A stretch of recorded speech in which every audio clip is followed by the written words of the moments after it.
Ladies and gentlemen, tonight's performance will include Cuban acrobats, lobster armies, and a cast list your name is on whether you like it or not. All this as we talk passion plays on Created Things.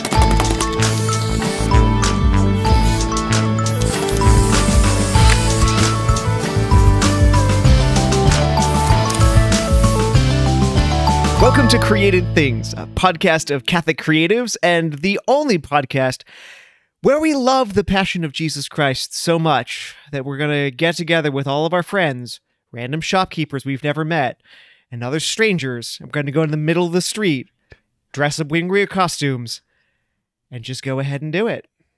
You could end the episode right there. That's a perfect explanation of the topic. I could, but nobody knows who I am. I'm that's fair. Father Gabriel Toretta, a Dominican priest, medievalist, guy. I have a beard. There it is. Anyway, here's my co-host, Jacob Flores Popcheck, artist, psychotherapist, man with, in case you don't watch this on the YouTubes, it is important to know for who Jacob is that his mustache is thoroughly detached from the rest of his beard, and that's just it's not the case for everyone. And it's an art form of its own. A gift, this is what's called, a treasure. This is what's called a Van Dyke. Actually, it's technically not a goatee because a goatee has to touch.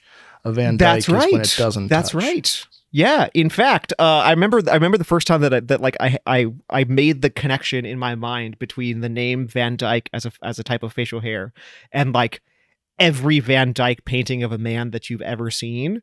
Is that where that comes from? Because I don't know. I didn't know the origins of that term at all. Because I think Dick Van Dyke. No, Van Dyke, DYK, it was an amazing painter, and every man that he paints has that beard. It was apparently a fashion, and he's absolutely amazing. Don't make that sound so crazy when you're literally talking to someone with a Van Dyke.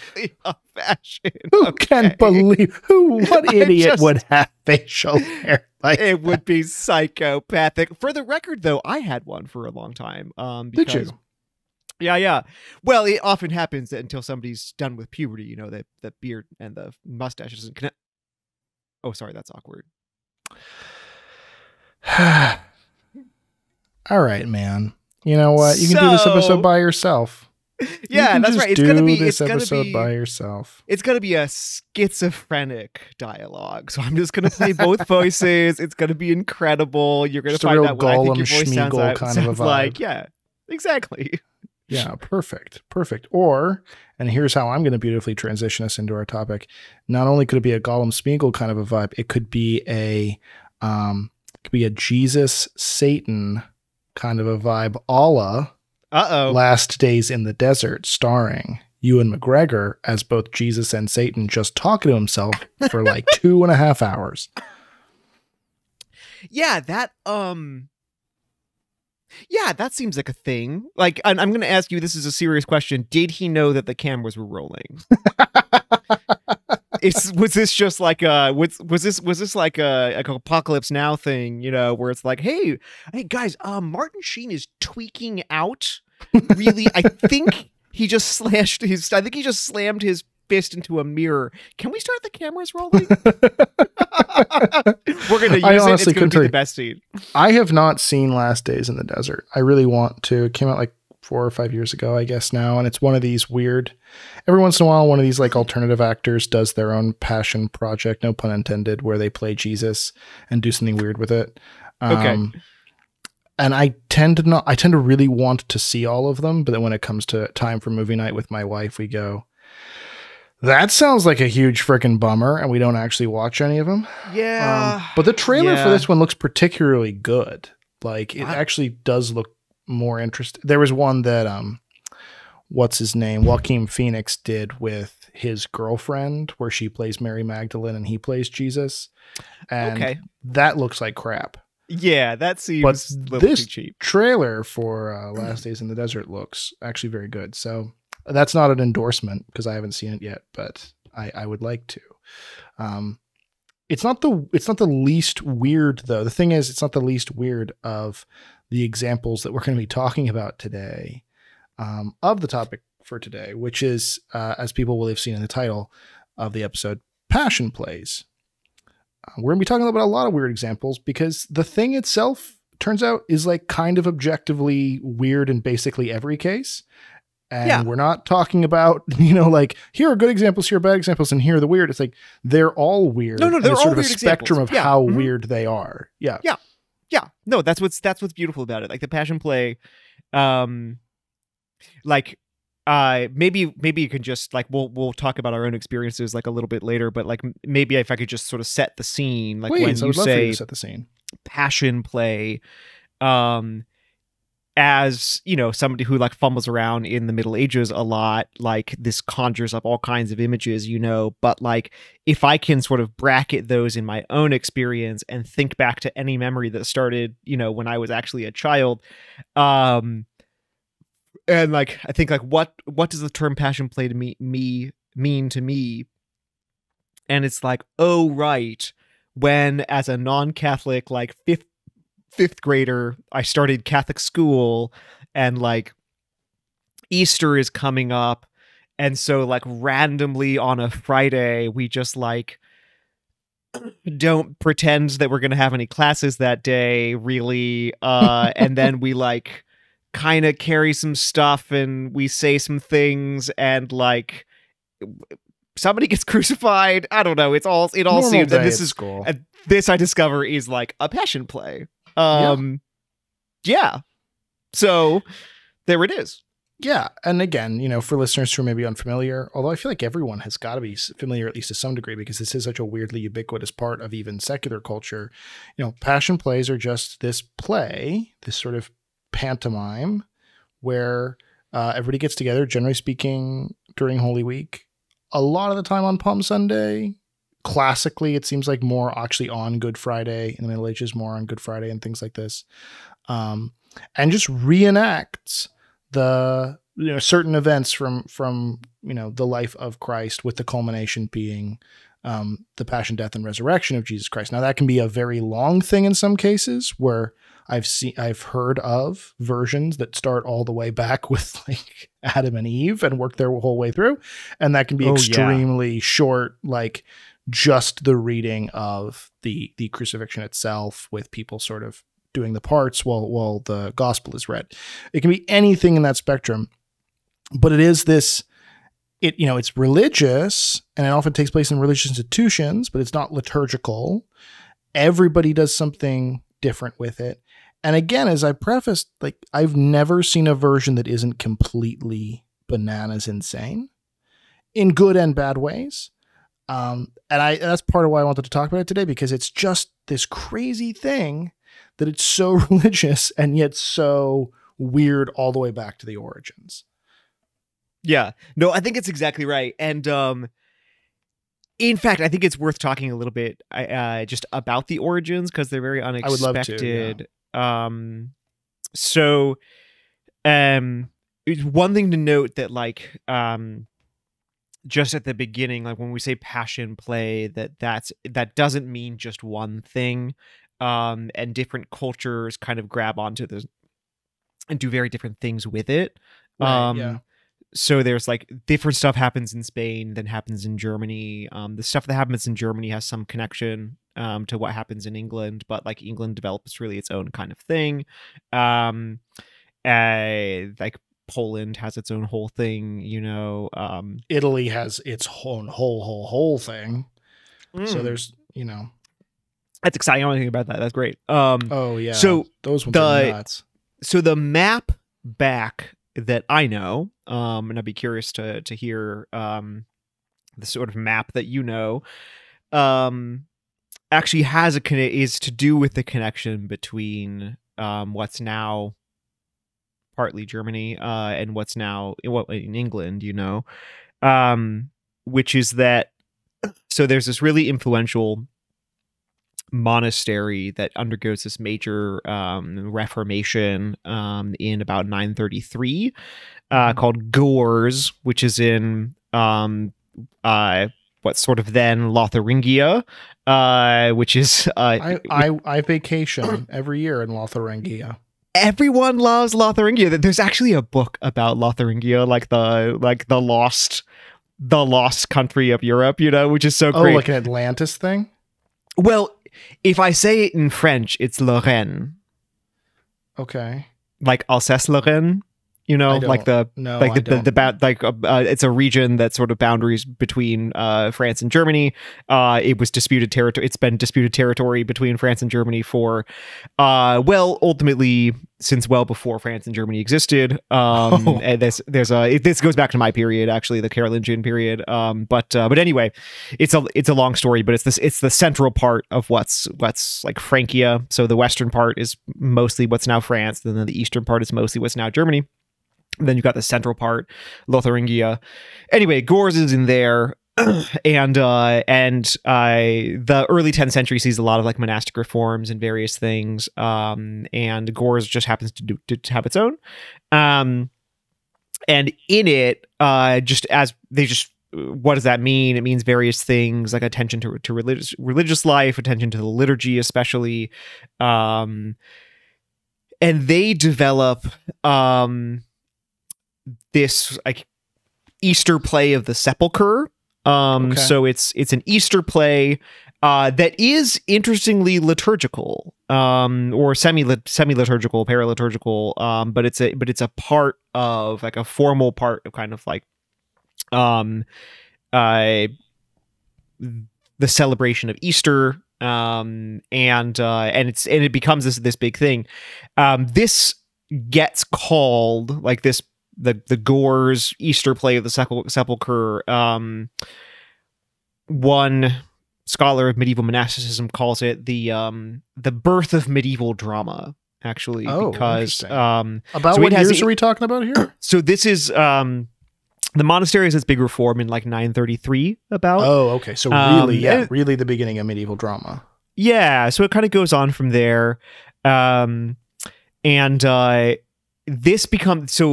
This gets transmitted to England in this very unexpected way, which is that so listen, like I know that everyone who has Netflix is like super into Vikings, you know, and has been for the last like several years. Sure, like or what they think are Vikings anyway. Exactly, like every other show is sort of like Vikings, Norsemen, Norse Viking men, Viking Norse, etc. You know, fact is that Danish invaders, mostly actually Danish, but you know from other places, harassed, raped, pillaged, and destroyed England so thoroughly in the 9th century that basically monasticism had ceased to exist. Like monasticism had been huge in England ever since like, I mean, it had various beginnings, but ever since about 635. But in the 9th century, there's so much Viking depredation, and like a lot of the monasteries are on the coast, you know, and they just get all destroyed, you know, because it's just all this booty, and it's like it's incredible, you know, like just you know the buildings with just like people in it who just like they just stand there waiting for you to kill them, and then you can take their stuff. It's incredible. And they have so much gold. It's just ridiculous how much gold they have and how little they do to defend it. Exactly. So they just don't really have any monasteries left, hardly at all. By like say about 900, and so monasticism sort of gets rebooted, an ungritty reboot, surprisingly, in the sort of like later 10th century, and it's to do with this. So there's one strand of the connection here is that this guy named Dunstan, who's an important English saint, Saint Dunstan, because there isn't really much in the way of monasticism in England, it's still kind of slowly rebooting. He goes to Gors and gets like really connected with its reform, and he's formed there, and he kind of becomes a monk there and all this kind of stuff. And then he goes back to England. And when he goes back to England, he brings with him the Gors Easter play of the Sepulchre. And then this becomes, he's like, y'all, this play is so good.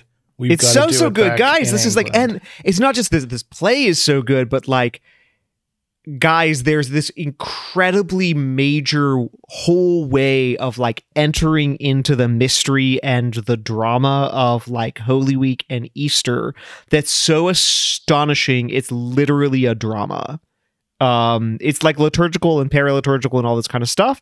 But it even gets like it gets handed on pretty formally in around 970, some English and a set of English monastic rules, and from there it really takes off in England, and like by the time you get to the sort of high Middle Ages, you know, the 13th and 14th century, then you see like a whole gigantic urban culture that has sprung up out of this, but we can talk more about that sort of high stuff later, but like one thing that's just really important from the beginning is that this ultimately does derive specifically from the liturgy and from reflection on the liturgy and the extended, like the desire of monks specifically to spend more time spiritually and even physically in this place, like in the place of meditating on the Passion. And it, you know, when you really are committed to this, like say like, wow, I want to spend a lot more time like in this space of the Passion. It doesn't just mean like, oh, I'm gonna, you know, people have these very false visions of the medieval world, especially the early medieval world, as if it's just like they're very afraid of the body and they don't like the body and they just want to sit there in like a sense deprivation chamber and just like, you know, whatever. No, like when they want to enter more into the space of the Passion, they don't just like sit and pray, which of course they do a lot of, and they don't just make beautiful art, which of course they do a lot of. They also like develop a whole way of like literally walking through and enacting and putting these words in your mouth, and like that is it is one real important beginning of drama as a reality in Western Europe. Which artistically is part of why this thing is so interesting to me, right? Because it's easy to call it the birth of medieval theater, but I think it's even more true to call it the birth of immersive theater, period. Right? That, you know, it's still now considered very avant-garde and edgy if you stage a musical or a play on or off Broadway, and there's a high degree of interactivity between performer and audience. That's still considered like a radical thing to do. So, for instance, when they did that truly insane Tolstoy musical, The Great Comet, starring Josh Groban, you need to go watch this. I think I don't, but I think I need to know more about it. It's my sister's favorite musical. It's about 3 hours long. They do the entire Tolstoy prologue in an initial song played an accordion, and it's all interacting with the audience, and you're like fully part of it sitting in a Russian bar. It's crazy. And it didn't last long because it was just too high concept for basically anyone to understand or to get into except the deepest possible theater nerds. But it was considered in part because of how immersive it was and the interactivity, this very, you know, avant-garde show. And yet we have, as you're saying, within the Catholic tradition, as early as the 900s, this tradition starting that does really flower in the Middle Ages and continues to try to fight its way uphill now in the theatrical space of immersive participatory theater. That even just as a secular artist, you have to be really interested in, I think, and you have to look at in order to better understand theater now and where theater should be going now.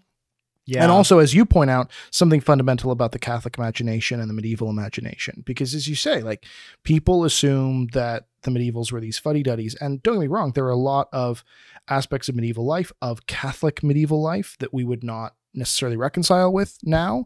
But if anybody is a fuddy-duddy in regards to the body and physicality out of the two groups, yeah, that's us. Yeah, that's us. Sure. We have all this baggage they had no and not just Catholics. Let me say, like, seculars have, like, you know, people who have no faith at all in the modern culture, just worldly people with no faith background, have a lot more weirdness with their own bodies by so much far and a half than medieval Catholics, and that's really represented, I guess I should say, in in a medieval immersive theater, because I mean, I'm glad you started us off with the 900s, because it really it walks us up right up to my purview, which is a lot of these truly crazy medieval immersive shows that start happening around the end of the 1300s and then really take off in the mid 14. They have plays, they have immersive religious plays for everything. And some of them are comedies and some of them are dramas. I was watching this little piece the other day on Mardi Gras plays, which are fascinating, that you'd have these mock trials where Mardi Gras and Lent would be essentially suing each other. Oh, yeah, sure. Yeah, sure. Decide. And one of the ones I was looking at images of from Italy, and I believe the early 1400s, you have like a big fat guy playing Mardi Gras. You have this very skinny waifish woman playing Lent, and Lent always wins at the end of these things. But in this one, they had a battle where little puppets of rotisserie chickens fought on behalf of Mardi Gras. And then Lent sailed in on, I kid you not, a whale, a paper mache whale. Yes. And her little fish and lobster soldiers defeated Mardi Gras. So you're seeing like this really crazy, incredible. But by the way, let me interrupt you on that one, just because it's so.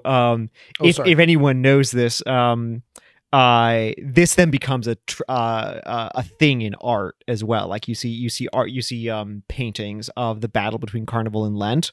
So like the most famous one that I know of, at least the one that I love the most, is Peter Bruegel the Elder, who's Netherlandish and stuff, and he's just, I mean, everything he does is amazing, but he has this just completely like gobsmacking insane painting. Think Hieronymus Bosch. Like if you don't know, if I say Peter Bruegel the Elder, that doesn't pull up anything for you. Kind of think Hieronymus Bosch there. Think Acid Trip. Yeah, think Acid Trip. Only this is like really just human beings in like a normal human world. But like, a canvas that might be like 3 feet by 5 feet and is going to have like 300 characters on it, and they're all just going to be. And the Battle of Carnival and Lent is just absolutely insane, because it's exactly this. You have these like big fat dudes, and then you have these like turkeys. Like rotisserie chickens running around, that you have like lobsters, and it's all insane. But yeah, exactly. Like that's I thought that was just because, isn't it hilarious that like that's kind of the idea of Mardi Gras, is that there's this like everyone loves Mardi Gras more than they love Lent in some respect, at least when you're celebrating it.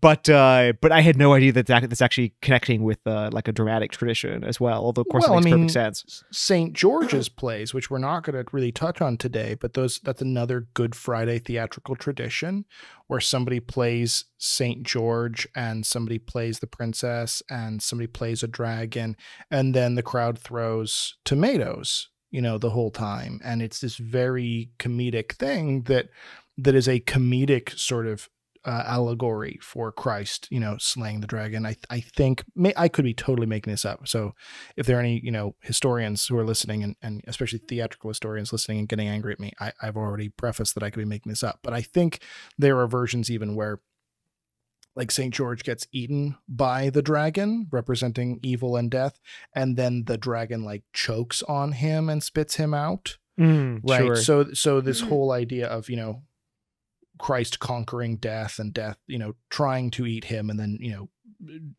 basically choking to death on him, and him coming out the other side, after 3 days. These are all sort of, these motifs get played. And so, yeah, I mean, this immersive theater, in short, I'm going on a piece here, but immersive theater really is starting in no small part, at least in the Western world, with this passion play tradition that's coming out in the 900s that you're describing. And what's crazy to me is that it's the only one we still have, right? I mean, people sort of do nativity plays in schools, but they're not theatrical events. You know what I mean? They're like the thing a kid does, but passion plays around the world still are theatrical events. They're huge deals. And we don't have Lent plays, we don't have, Mardi Gras fighting Lent with lobsters. We don't have St. George's plays really, unless you're intentionally trying to recreate a tradition. But Passion plays were the first, and they will, they'll be damned if they're not the last. Yeah. You know what I mean? Yeah, exactly right.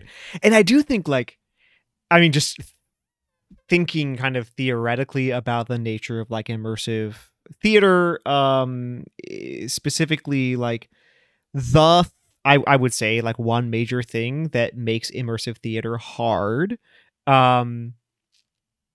is that nobody knows the rules. The audience in a contemporary, you walk into a contemporary thing, and it's this is immersive theater. You don't know what the rules are. You just know that and theater has these kinds of rules. I mean, you're entering into reality by means of entering into this drama, but you can't just sort of decide second by second what you're going to do. I mean, even improv comedy has its own sort of structure to it. And so what enables a passion play to be meaningful as when we say an immersive drama, stuff that's happening all around you on the street, and you go here and there's this scene happening, you're there and that scene is happening, is all just kind of there, is that everyone knows the stories, everyone knows the canon, everyone knows the ideas. And so so you sort of know, you don't have to know the lines of what somebody's supposed to say next, but you know what's going to happen next. And if you need to, you can help it happen. Right. Which is this critical thing. The only other example of immersive theater that I know of is, in the 17th and 18th century in Japan, Kabuki Theater, Kabuki was, it was the trashy low class theater for prostitutes, male and female, and all this kind of stuff. And it was equal opportunity. It was a faux show. That was how the Edo period worked in Japan.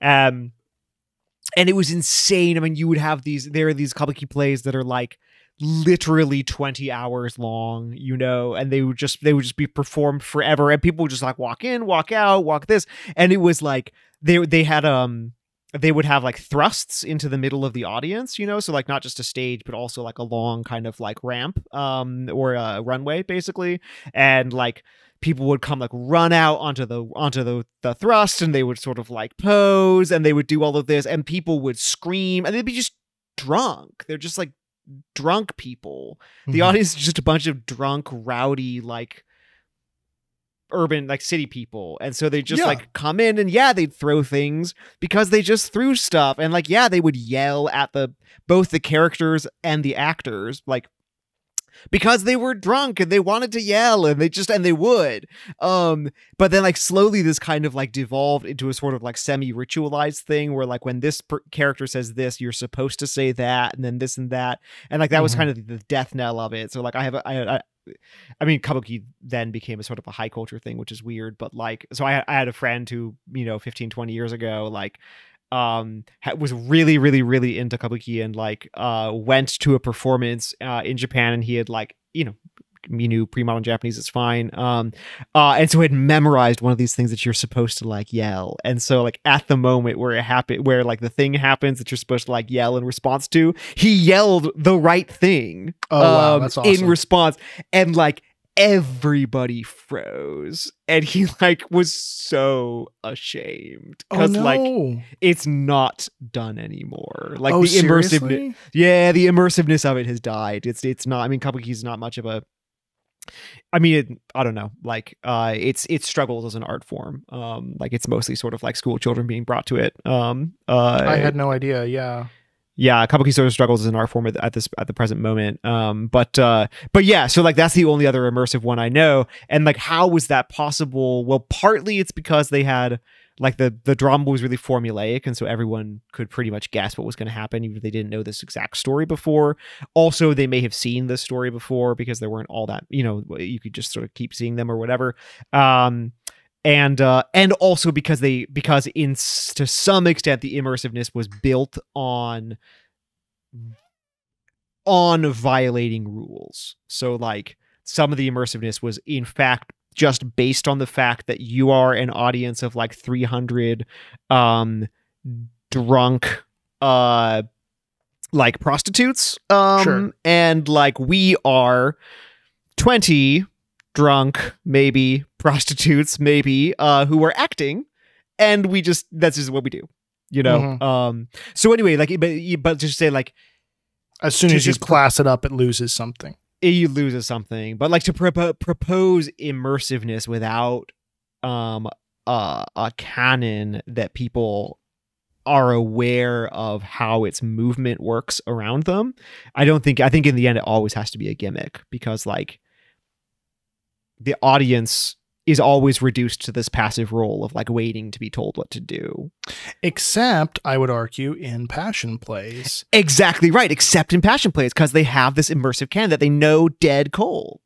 But even if they don't, it works, right? Because so you were saying, you know, drunks are walking in, which I infer means that there's like with this like a theater space with Kabuki, right? Yeah. Is that okay? Yeah. You have stages and stuff, right? Where with most passion plays in antiquity and the really good ones now, they're just in, as you prefaced in your intro, just in the street, and the best ones are popping up at different places throughout the city, like a what's it called, like a flash mob. So even if you are the drunk guy who's stumbling into this and you want to insult the players, or you're the angry guy who's flipping it off, or you're the person who's just freaking trying to get to work and you don't want to participate in this, you're still a part of it, because those are all figures in the scriptures. So there's no way to not be a part of the theatrical experience. There's no one, no matter how hard they try, who literally can manage to be a passive audience member. You are a character, whether you like it or not, if there's a public passion play. And that theologically I love. Artistically, I love that. Like you and I had a conversation, and we don't have to get into, you know, all the nitty gritties of it, but you once made this really beautiful point to me that, you know, realistically, and God, maybe I'm doing a disservice to the point you made to bring it up in this context, but you made this point to me that because Christ came, there is no way to be inside the church or outside of it. Like when people say, oh, I'm thinking of leaving the church, or I'm thinking of not being Catholic anymore. Like realistically, you can't be. Everyone's sort of in the church, and the choice isn't to be in it or out of it. The choice is to acknowledge it or not, because your point, and you can correct me if I'm misrepresenting you, was that fundamentally Christ has so irrevocably changed creation and has so deeply engaged in relationship with us that we can't leave that relationship insofar as we can leave the world. We can't, and therefore that, you know, the community of people in relationship with him is what we call the church. And we can't leave that any more than we can leave the world. And I think the passion play is a really cool representation of that, where guess what, dude, you're part of this, whether you like it or not. So you can either choose to participate, or you can choose to drag your feet and be the drunk guy yelling, but either way, you're a part of it. Yeah, that's a great point. Yeah, the idea is there just that like in the incarnation, through the death and the resurrection of Jesus Christ, that he has so radically reordered the human relationship to God that every person is actually sort of strictly ineluctably either in the church as in active relationship with Jesus Christ, or potentially so, you know. This is what Thomas says. Everyone's sort of like every living person is either in the church as an active living member of the body of Christ, or as potentially so, you know, and right. that their life is supposed to be sort of ordered that way. So I can either, like, in the end, what I'm deciding is like I either live according to reality or I don't. Like this is a claim of faith, of course, it's a radical one, but like this is the claim of faith, is that either I choose to live by reality and learn to love being loved, or I say, you know, you're not my dad, I hate you, and I don't love reality, and I don't love being loved, and that's that. But even so, it's always that the pressure of the reality of being loved is always present, right? It's always his invitation. And so I do think that there is that's really beautiful about this with passion plays, is that like it has the shape of reality to it. Mm-hmm. Yeah, you're either in it as an active member, or you're in it potentially. You know what I mean? Like you just said, and there's no, So you might as well go with the flow, man, and do all the weird stuff because you're in it. You're on the cast list, guy. I know that's such a great example. Like, I know you think this is all stupid and you're really kind of annoyed because you just need to get to work and you have nothing to do with this. I know that you're just trying to rush past, but that does make you the guy who walked past the cross. And that actually is an important character in our drama. So you are now a part of it. And haha, this is as much your fault as it is anybody else's. It's like, oh, you got me. Curse you. It's kind of How jujitsu. could you? Yeah. Yeah. Well, and some of that is organic. Some of that just sort of occurs non-intentionally, but some of that occurs very, very intentionally. I was doing some reading beforehand, and I found this one article. I'll quote.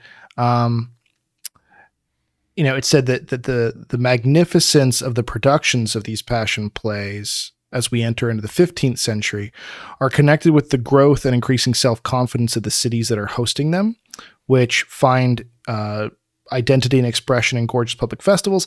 Citizens, and this is the part that I want to really point out, citizens and civil authorities considered a point of honor to render the production as rich and diversified as possible.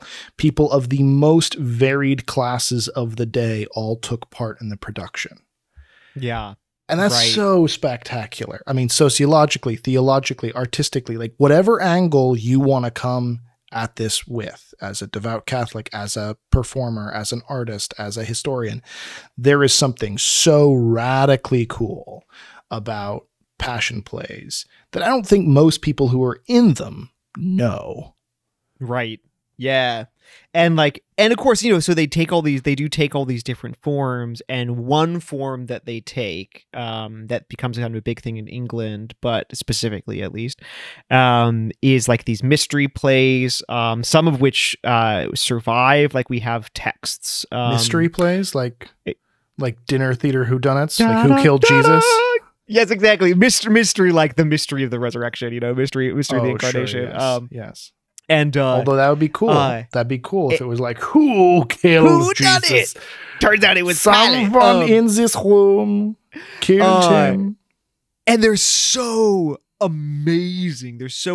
And the way in which they would work, like so we have like this York cycle. We have a handful of them, but we have this like York cycle of plays, and the way that it would work is that so if you just like open to if for instance I open my random book of religious drama, which of course everyone ought to have on him, to like the York crucifixion, you will see that it's labeled the crucifixion York Butcher's play, and there's all that. This doesn't mean that like the Butchers Guild like donated money. It means that that's the play the butchers put on. Right. So all the butchers. So this is guild. These are medieval guilds based, right? So trades organized in certain kinds of ways, with apprenticeships and all these sorts of things. That the guild is responsible for this play. And they could work different ways. Sometimes they would have like, think a combination of a float and a stage, basically. So like a traveling stage. Oh, that's cool. Sometimes the stage could be fixed, but it would be like in the street somewhere. I don't know that this cycle would ever just be completely like on the street, right, without some kind of a stage type thing. It perhaps my knowledge is limited.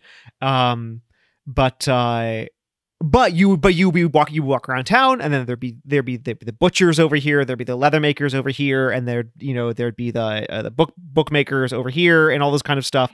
Sorry, bookbinders, a bookmaker, something else. And all of these guilds would be putting on their own parts of the passion play. So are you saying these are all different? Because when you say all the different parts, they're acting out different sections of the story, and each section is complementary, or they're all doing their own completely separate passion play? No, they're parts that work together. So that's like so cool.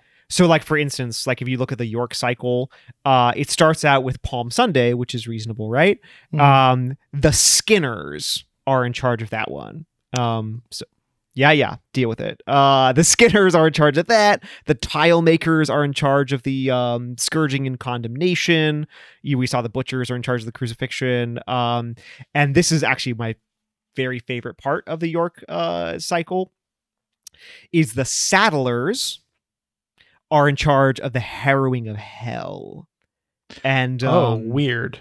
Can you briefly touch on the Harrowing of Hell? Because most people listening will not have heard of that. Yeah. So the Harrowing of Hell, the idea is that when Christ dies on the cross, that all of creation and Jesus Christ himself. So all of creation is sort of like in suspense. There's all this insanely beautiful, like early, like 1st and 2nd century, 2nd and 3rd century writings about the way that which like the whole world is in suspense. Like what's waiting, especially Holy Saturday, the day after Christ dies on the cross. What's happening, and but Christ is not just sort of like chilling, like twiddling his thumbs, waiting for like, all right, like I gotta wait for like the alarm to go off so I can like spring out on Easter. Like that's weird, like mythological thinking. The idea is that he goes to hell and frees all of those who had been held in Satan's grip, but who had lived just lives before he came.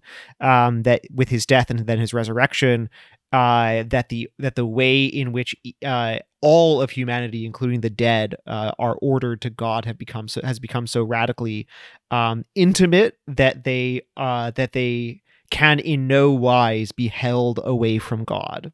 That they are sprung completely from any hold of sin and its legacy, and they live complete with God, which is what we call, like, that's why we say like Christ opens the gates of heaven. We don't mean like they were closed because God was in a bad mood and I said no, I don't want to open it, and then Jesus came and made him open it and he was like, fine, I'm gonna, like, no, it's just that like literally heaven like doesn't exist until Christ's resurrection, like the totally intimate with the ordering towards even physical union with God at the end of time when we get our bodies back.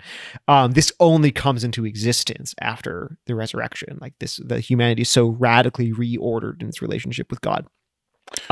So that like notion of Christ's descent into hell, where he sort of like breaks definitively Satan's hold of whatever kind whatsoever over those who had lived just lives before the coming of Christ.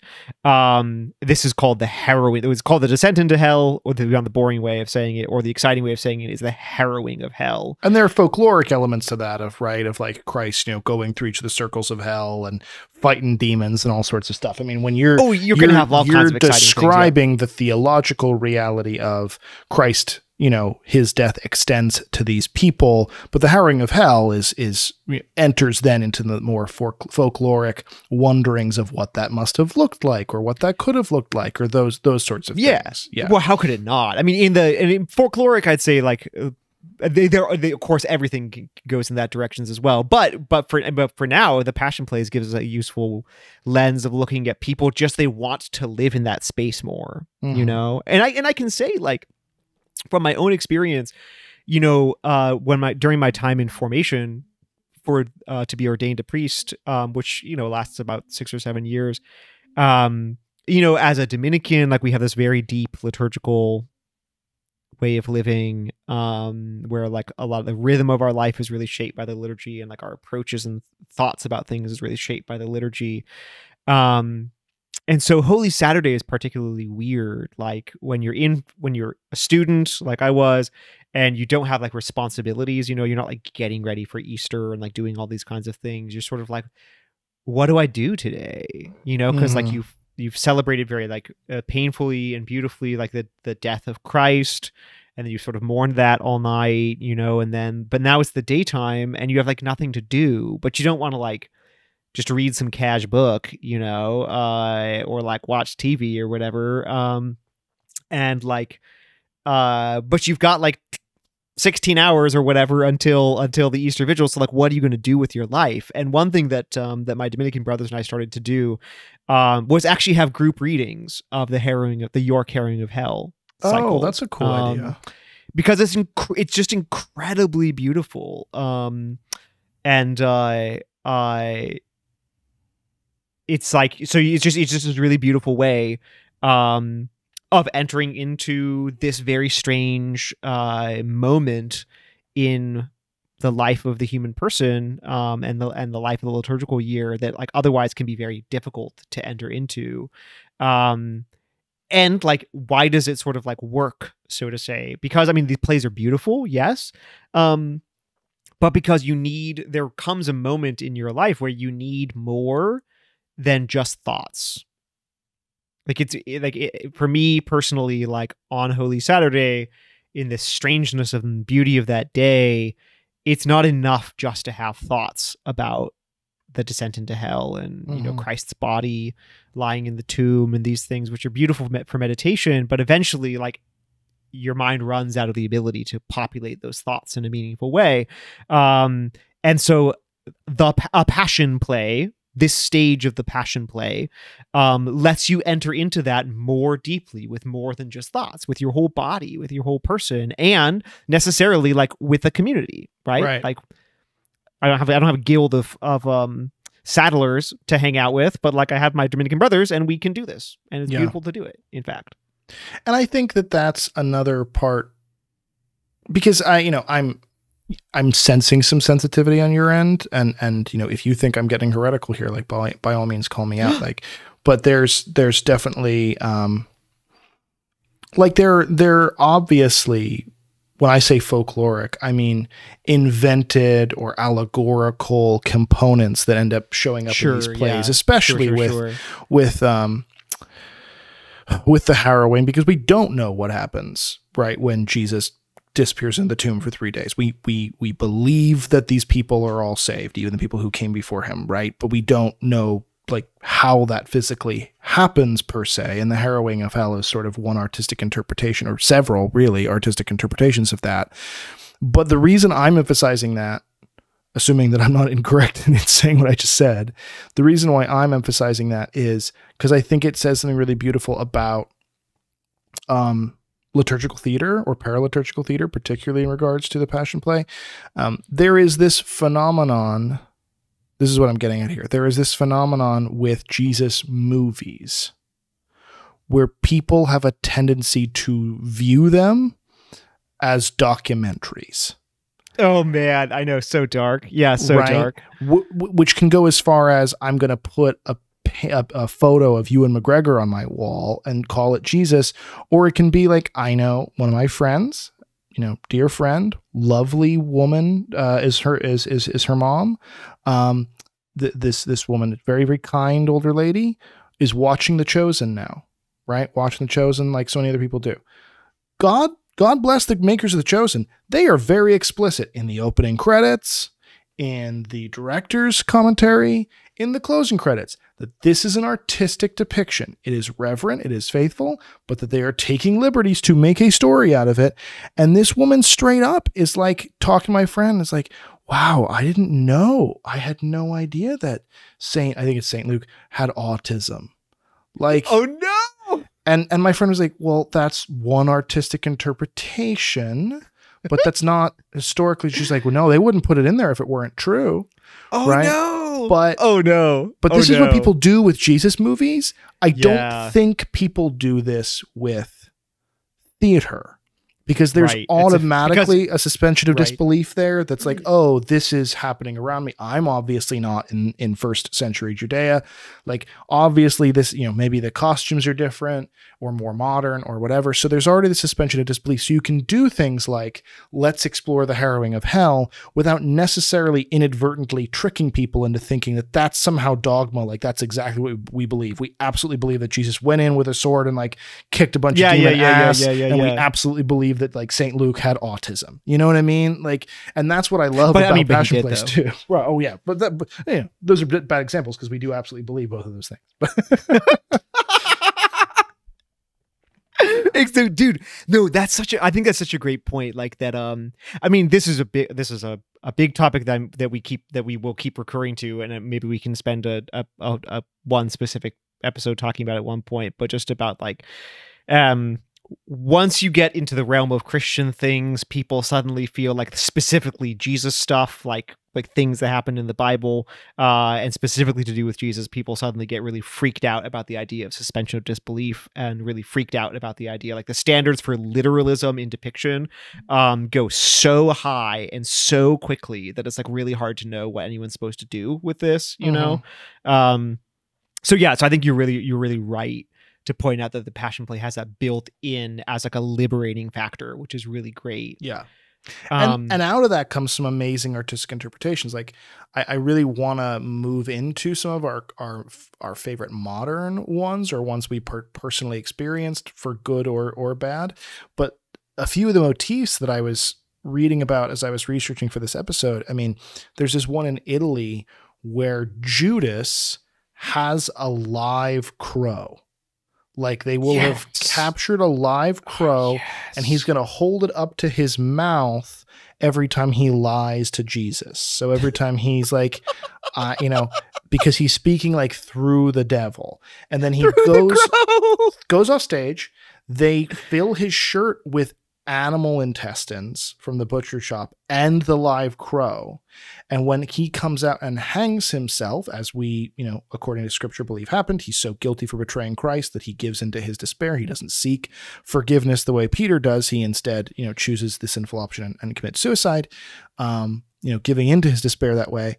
The intestines fall out on stage and a crow flies out at the audience. Oh, I love everything about this. Now, if that happened Just in a movie, wet, angry, hot crow. Right. Now, if that happened in a movie, everyone would be like, wow, I can't believe a crow flew out of Judas. Like, which actually kind of happens with the Passion of the Christ. Like, I've had so many people tell me that, because they watched Mel Gibson's Passion of the Christ, and it pretends to be, this super historical thing that, like, oh, certainly demon children taunted Judas into killing himself with a camel rope. Like, no, guy, like, no. But in a play, you could have Jesus wearing jeans if you wanted, and nobody would be like, oh yeah, that definitely happened.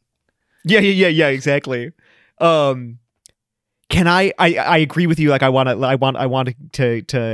really especially want to hear your experience of Passion plays, but let me add one more note about the medieval stuff. Please, do whatever you want. There's no structure here. Which is that, did you know, dude? Again, probably not. Before you even say what you're about to say, probably because everything is, there's again different times and places. There's all this is such a live and an organic way of making art as prayer, making prayer as art. That like it has all kinds of different forms. So there's no universalizable statement here. But did you know that many of these were musicals? Oh shit! Really? Yes. Fact. Yes. In fact, yes. Tell me everything. Many of them, strictly speaking, were musicals. So, for instance, there's this one older one that we have. It sort of belongs to the high tradition that we have from a monastery in what's now Switzerland, St. Gall. It's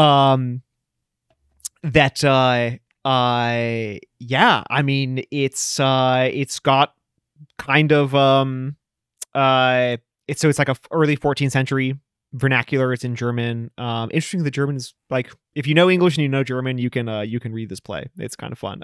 For like 14th century German, you can kind of make your way through. And it's this really cool Passion play. Super great. And like it's straight up a musical. And the way that we mean like when it's a musical is that the whole thing, again, this is the root is liturgy. And so the whole thing would be punctuated with the singing of liturgical chants, like chants from Mass or chants from the divine office, and then you would sing this chant about the thing. So like there's a scene with the trial of Pilate, or the trial of Annas is the one I'm thinking of, and there's this well-known chant that you would sing. That's a liturgical chant that you would sing at the office or at Mass. As monks, everyone would know this and they'd have it all memorized.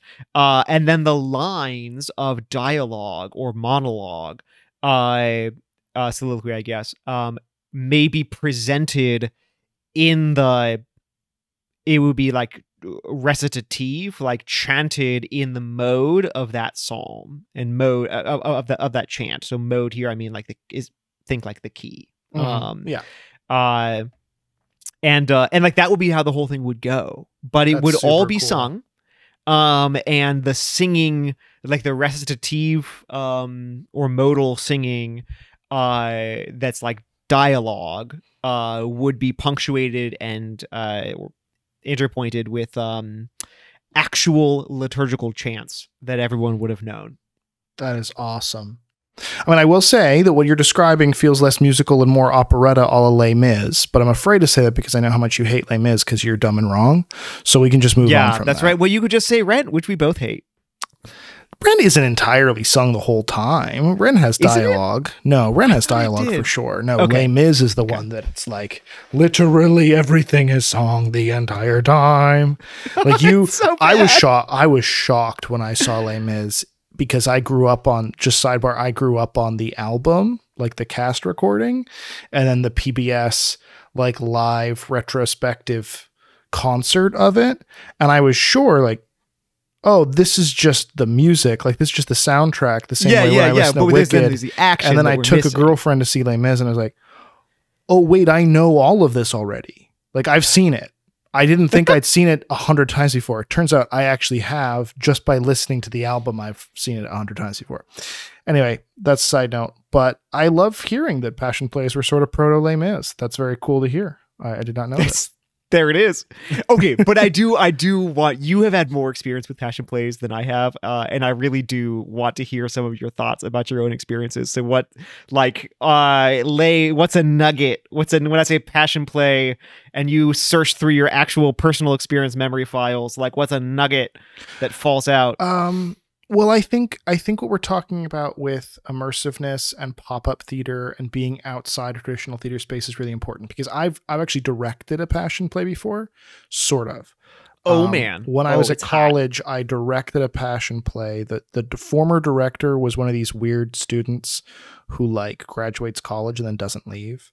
Yeah. Oh, and so this person had graduated like 2 years before or something and just kept coming back to direct the Passion play, and they were eager to get rid of this person. So they were like, okay, well, I'll just co-direct it. I'll let him direct it, me, and I'll just co-direct it. And then next year I'll be gone. He can just take over it fully. Needless to say, that did not happen.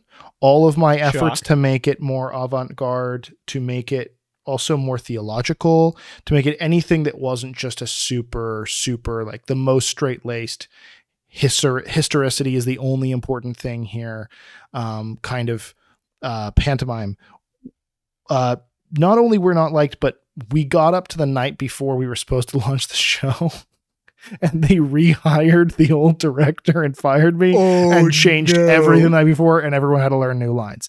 To the degree like parts switched, it was a nightmare. It was a complete nightmare. Incredible. And I wasn't doing anything crazy. Like I had Jesus in chains instead of ropes, like when he's like kind of marched in and stuff like this. And we had a lot of fun with buying just so much Hollywood blood, just so much. Absolutely all of it that Mel Gibson hadn't used. Yeah, exactly. Just which there is was actually there was a drought after that. Right. I don't know if you ever have used squibs or fake blood at all in a theatrical sense. Flavored like mint, with a really metallic aftertaste. Is it really? Yeah, because if it gets in your mouth, you got to spew it out and stuff. So it's all flavored like mint. So we would coat Jesus in this in the men's bathroom of the chapel. And then the whole after performance and after the show thing would be like me going in with Clorox cloths and like cleaning every inch of this bathroom because there would be minty blood everywhere. It was horrible. But that is to say, you know, my negative experience aside, like I think the main problem with that was that artistically it was taking place in a chapel, and so people had you have real limits there in the contemporary frame, you know, right, where like you're not monks, you don't know the chants, you don't pray the psalms together all the time, you and know? They didn't want, right, they had a choral choir coming in to pray all of it for you, and so there was like no participatory element whatsoever. And so anything I was doing to try to bring it back to the true like sort of heart of what this art form is were roundly rejected. rejected. But that aside, like the best versions of passion plays that I've seen are the ones that will immediately offend like any listener who has any kind of scruple at all. So we're going to use this as like a scruple detector so that you guys can all do some soul searching after this. That's right. That means, listener, this is your moment to like pause, put on your pearl necklace, and just try not to clutch it. Just try not to clutch, because I've seen two really amazing passion plays, and both of them were the part that made it amazing is the part that makes all the passion plays amazing, which is that I was completely surprised to discover them. Okay. Oh, cool. Right. So do you want me to start with the weirder one first or the more theological one first? You get to choose. Oh, what does my heart say? Start theological and then go weird. Okay. So my favorite Jesus movie, show, play, anything of all time is Tyler Perry's The Passion. I feel like that doesn't surprise me at all, actually. Yeah. I didn't know that Tyler Perry had a passion, but like if Tyler Perry had a passion, it would be the case that Jacob Flores-Popchik's favorite passion would be Tyler Perry's. So in Scandinavia, I believe, I forget where in Scandinavia, but in Scandinavia, there is this tradition going back to like the 70s of this citywide passion play that they actually air on TV. Oh, that's sweet. And Tyler Perry, I don't know if you know anything about his life. I know that he has like 6 Medea movies. That's all I sure. know. So have you seen any Medea movies? No. Okay. So content warning for anybody who like is dealing with a mental health thing, doesn't want to get triggered, just content warning, skip like 3 minutes forward if you have any kind of like abuse trauma. But Tyler Perry was like serially sexually abused as a kid. Oh my gosh. Like horrifyingly sexually abused. Oh my and gosh. I had no exclusively found comfort in Christ. Like as a very young child, like heavily connected with the tortures of Jesus Christ, became a devout Christian, and promised his whole life to Jesus. And if you actually watch the Medea movies, they get you in the door with like, I'm a big funny lady, like I'm a big funny old lady, and then like are about extremely serious problems of poverty and shame and faith and violence and all these sorts of things. And so they're sold as comedies, but they're actually incredibly deep like films about real issues.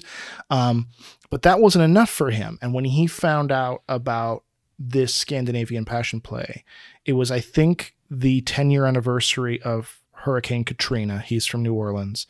He decided he wanted to do it in New Orleans with the people of New Orleans.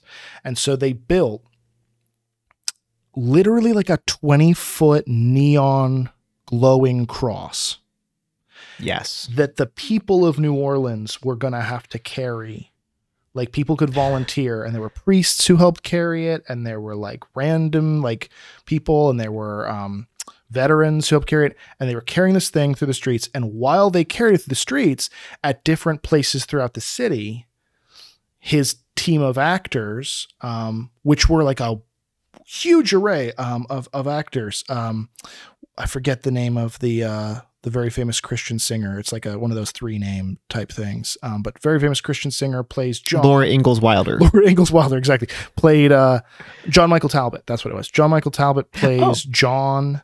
And then this like very famous, super sexy telenovela guy plays Peter. And then Daughtry plays Judas. And Whodat? Daughtry, like a punk singer. Just this really eclectic cast, and they do these little, in modern dress, select sections from The Passion, Death, and Resurrection. It is also a musical. It's a jukebox musical. So they're singing songs by Carrie Underwood. They're singing songs by Seal is in it, by the way. Seal of course, is in it as Pontius Pilate. Nice. He plays like a super seedy politician version of Pontius Pilate. And they film in like real spaces people can just walk up to throughout New Orleans. This aired live on Fox. So like totally live, anything could have happened. They aired it all live on Fox. And I sort of stumbled into it because I like to cringe watch live musicals that are on TV. Like when they did Annie live or Peter Pan live, like they're always nightmares. And so I watched this, and I was weeping the entire time because it was maybe the most Catholic thing I've ever seen on TV. He exclusively chose, Tyler Perry did, only the sections that are most important to Catholicism. So starts off with them sitting in a cafe and Jesus like makes Peter Pope. That's like the first thing that happens in the whole thing. Whoa. The second thing that happens is they cut forward to the Last Supper, and he uses the actual like Catholic words of consecration, not like, do this and think about me or whatever, like uses the full Catholic words of consecration and is singing the whole time, but then he will break the song and do the full words of consecration. And they do that in, I forget which very famous New Orleans park. But I believe it's over by the main, like the main cathedral in New Orleans. And Mary gets 3 songs where she's waiting at the end. What? She doesn't actually have pop-ups. She's waiting at the stage where Jesus is going to be crucified, like waiting for people to bring the cross there and singing about her own torment. I mean, it is so moving. I'm like actually kind of getting chills as I talk about this. And you have to kind of suspend your cynicism because you keep waiting for it to go bad. And it is campy because they're using like Katy Perry songs, and yet it never goes bad. It's like 1,000,000% sincere. There's no, oh, Jesus is really a symbol. There's nothing. Yeah, I just would have assumed, Tyler Perry literally stands at the end and he said, now, I don't judge you if you don't believe any of this, but we here tonight do. And like just says this like into a camera on Fox, and it was like having a gun pointed at your head. It was just so intense. Whoa. Like, oh, that's shit. so cool. Like this is very, very real. And they carry the cross up, and the crowd like chooses, and viewers at home choose Barabbas instead of Christ to go free. And we see that whole thing happen. I mean, it's really intense. I definitely recommend a watch. I mean, it's not without some issue, but it is really, really great. And I think as an experience of a passion play, if you don't have a really cool one locally, it's a great choice. It's also a really good choice for kids to introduce them to the Passion story because they don't go bloody at all. Oh, interesting. They end up actually cutting away for like he like lays down on the cross, and the whole stage goes dark and very somber. And Tyler Perry, at that point, who's narrating the whole thing, sits down and explains what then happens, both citing scripture and then also talking about the science of how crucifixion works. So you're able to hear intellectually what's happening and feel very, very like horrified by it, but it's not visually gory at all. So I think it's a great kind of family introduction to passion plays. That's awesome. I love that one.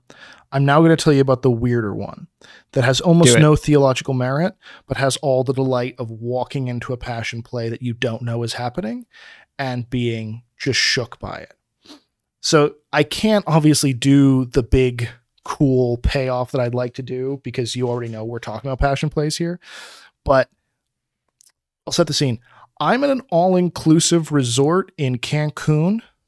We've all been there. Girl, who hasn't? Right. They have at these resorts nightly like shows. Some of these places will be very campy and bad. Some of the nicer ones will have like Broadway level dancers who have really committed to this. And they'll dance for 8-9 hours a day in practice, then do 2 shows at night and take 1 day off. I mean, they're incredible, some of these performers. So I go, I'm sipping my margarita. There's nothing else to do. So I'm like, okay, I'm going to go see the show. What's the show tonight? It's like Tuesday night or something. The theme of the show tonight is World of Color Show, which tells you absolutely nothing about what the show is. World of Color Show. Yeah, right. Good. You go, it's bad, y'all. It's a lot. It's crazy. They're trying to tell the history of the world through dance, and it's not good. And they start off with like a weird, sexy, ancient Egyptian thing. And they do a Greek thing later on in the show. And I wasn't able to stay the whole time because I got so cringed out that I couldn't stay later on in the show. They do World War II through dance to Sting's Roxanne. How could that not be itself? Yeah. It's tasteless. Yes. Except while I'm watching this show in the middle of Mexico, drinking a margarita, cringing myself half to death, suddenly the guest performers come on. They've invited these 3 guest performers to do a residency, and they're these Cuban gymnasts. And it's these 3 Cuban gymnasts. And they're like around like after the Greek dance number, they come out. And they're like basically naked except for Speedos. Jacked beyond human imagination. And they proceed to, on a completely white stage, climb up there's 3 guys, so 2 each, 6 big red curtains, and they proceed to do the sort of ribbon acrobatics, if you've seen this, where people will hold themselves up on long strings of cloth and sort of wrap it around their wrists and do really incredible gymnastics on this. And you're like, what are they like? It's very impressive to watch. It's by far the most technically incredible thing you've seen in the performance so far, but has no bearing at all on like the theme of the show, which is like basically Western civilization through dance. You just know it's very different because they're treating it a lot less silly. Like everything else has been a little silly so far, and suddenly they're not. And also just technically proficient. Like they're doing things the human body should not be able to do on these ropes. Yeah, it sounds like it. And they're playing, what's that song? Is it 10 Feet from Hell or 5 Feet from Hell? Like that Latin song that they play in every single like epic trailer. Oh,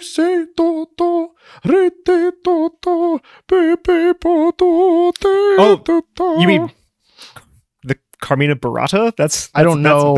I don't know. Yeah, it's from a German composer actually named Karl Orff. Okay, I've heard it called either 5 or 10 Feet from Hell. That's what I've heard it called. So I might, that might be on a stupid CD that I found. But anyway, yes, they're doing it all to that, and then all of a sudden the music cuts, and they all just suddenly let their bodies go and hang cruciform. Like arms straight out on either side, hanging literally 40 feet above the stage. No harnesses, no nets, no anything, just holding themselves, ostensibly dead, over. And you realize you've just been watching as the center point of the show, like where the intermission would be, as the turning point in human history, the passion, death, and resurrection of Jesus Christ. And you're sitting there with your margarita and you're just like, I just saw 3, here's your Kabuki thing. I just saw 3 basically Cuban pole dancers do an Olympic level gymnast routine that turned out at the end to be a spontaneous passion play. And I don't know. I have so many feelings that I don't know which one to choose. I have every feeling on the planet now. Incredible. But that, I think, that's everything I love about passion plays in a nutshell. You walk in on them, you don't know you're a part of it. Maybe you're drinking a margarita. Maybe you're there very reverently. Either way, you're a part of it.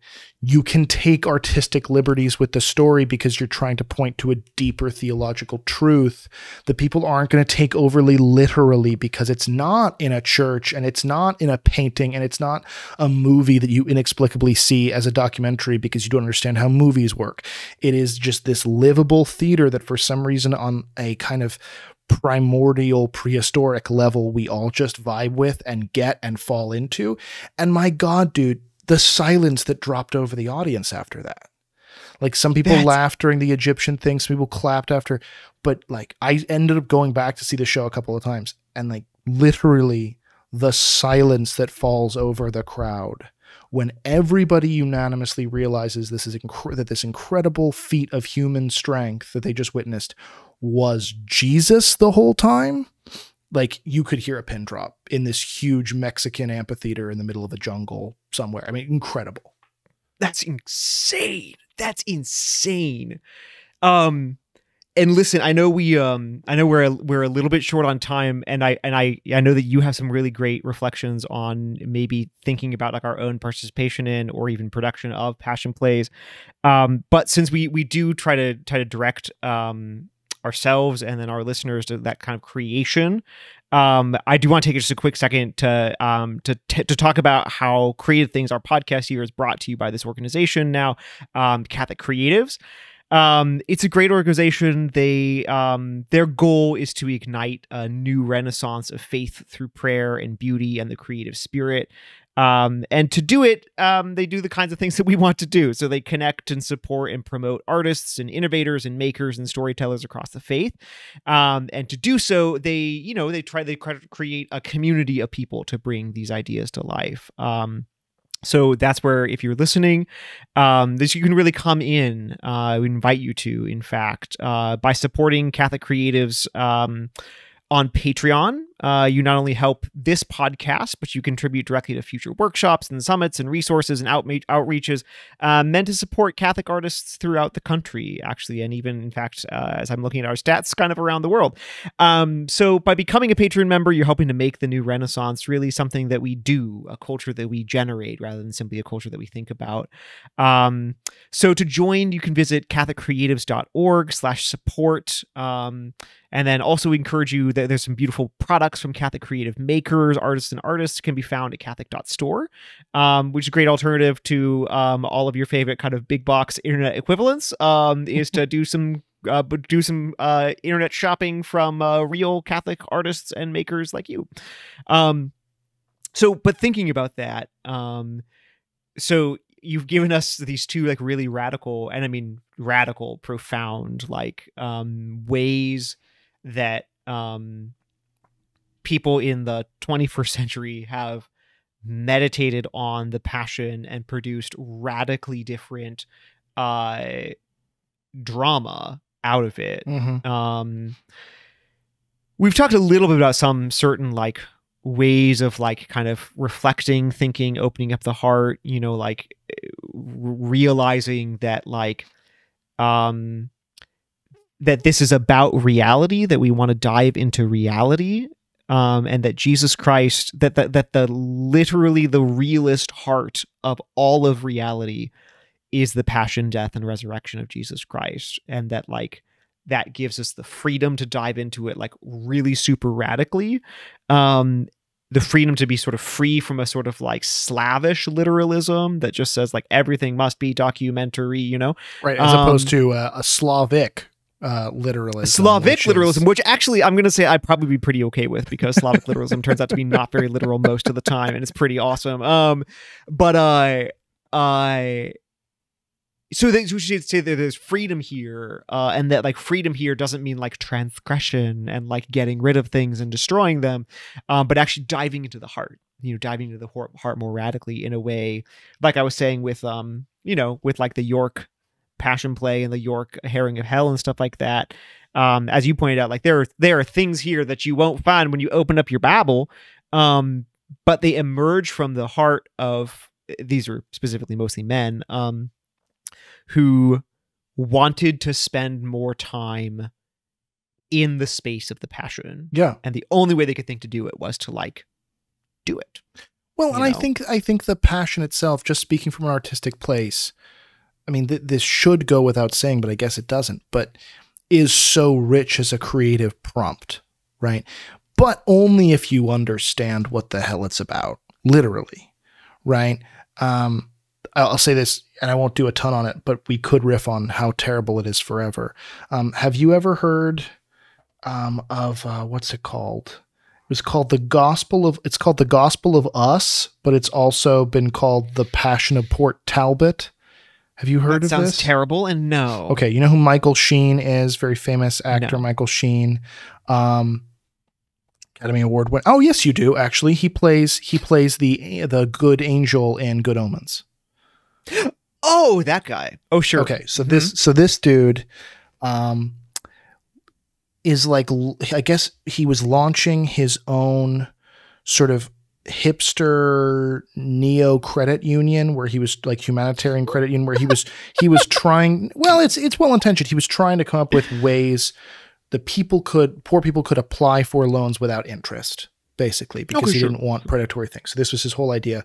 Had this idea while like looking at paintings of Christ on a vacation to Italy, happened to see these paintings of Christ, serving the poor, comes up with this idea, goes back to Wales, which he's from, Port Talbot, very, very poor community, and launches the Passion of Port Talbot, where it is an immersive theater experience taking place over, I think, a week in a very traditional Passion play style, but completely divorces it of any of the meaning at all. No, seriously?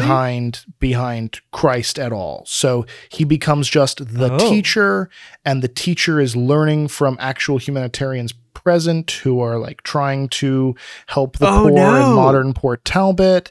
And he does get crucified, but he's crucified by like essentially, first of all, he has amnesia. So he's like trying to remember who he is the whole time. And then when he's crucified, instead of screaming, it is finished, or it is consummated, he's screaming just, I remember, because I guess his memory like comes back in this moment, but it's the memory of all humankind. And this is the part that you're going to just like literally blow your brains out for. The people who crucify him, it's a coup done by like the big businessman guys who are trying to screw over the poor because they are trying to tear down the neighborhood to build, say it with me, kids, a Passover.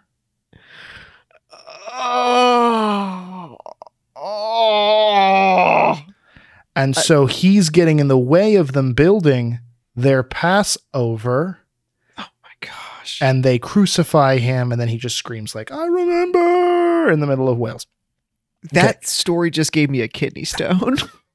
It gave me a kidney stone when I saw it. It was horrible. And like theatrically really amazing, but also not, because they thought they were doing something very, very avant-garde, which they weren't. They were doing something that's been being done since the 900s in terms of immersive theater all over a theater space. And they really were like very, very impressed with themselves for doing this. Oh, wow, they're breaking new ground in theater. It's like, no, they're breaking very old ground in theater that just non-Catholic people aren't terrifically aware of anymore.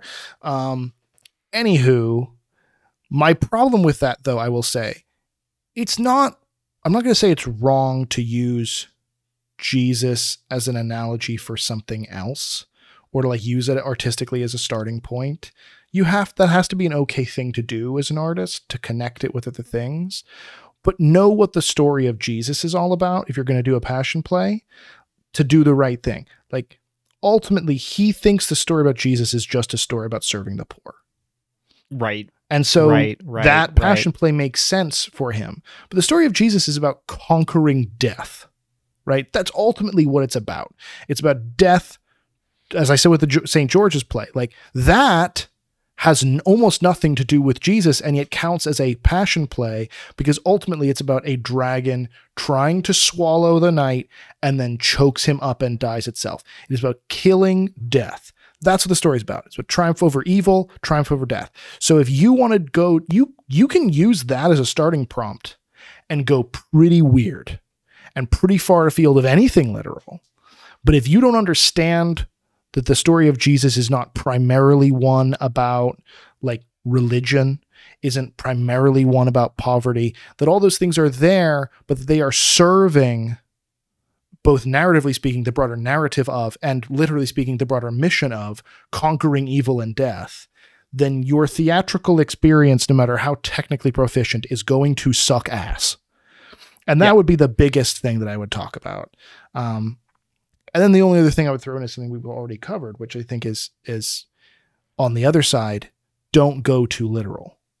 Like the worst thing you can do with a passion play is try to strive at historicity. Have fun with it. You know, that sounds weird to say, but as an artistic prompt, to make the most of it, like really chew the scenery, really, really savor the possibilities of this and go nuts. But go nuts knowing what the prompt actually is, what Jesus is all about. Yeah, I think that's great.